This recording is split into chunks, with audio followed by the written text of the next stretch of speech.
So here we have the Volkswagen Tiguan on a 69 plate. I'm going to start off by showing you inside the boot, and then we'll hop in and run through some controls on the inside of the car from there.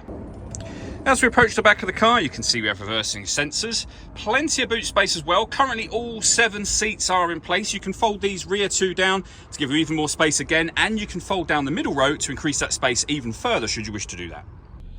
Okay, now that we're inside the car, we're going to start with the dials. Over on the left-hand side, we have the rev counter and coolant temperature gauge. On the right-hand side, the speedometer and fuel gauge. In the middle, you can see the total miles for the car. They are 29,214.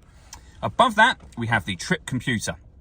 So you can change information that's displayed in that section for various different menus, as you can see.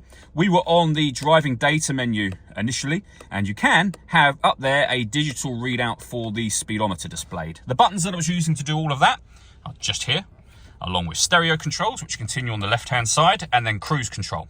Once you set cruise control on, hit this button. This car is able to maintain its own distance between itself and the car in front, both speeding up and slowing down automatically depending on the car in front's speed. Over in the center, we then have the main touchscreen for the car, where you can access, for example, your radio. And you'll see there we've got DAB, FM and AM radio. If you want to listen to your own music, hit the media button.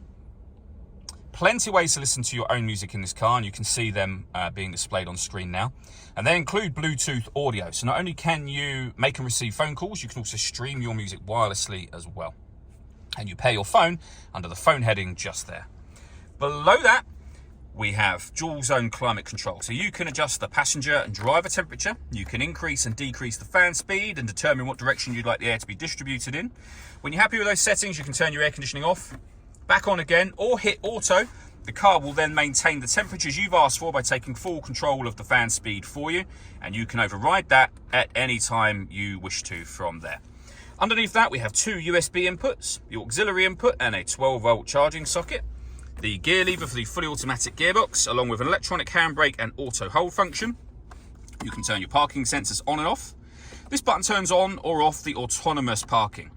This car is able to parallel park itself, and we've got a video showing how that works on our website and YouTube channel. And this button will turn off the stop and start. This car is designed to cut out when it's stationary in traffic to save you fuel.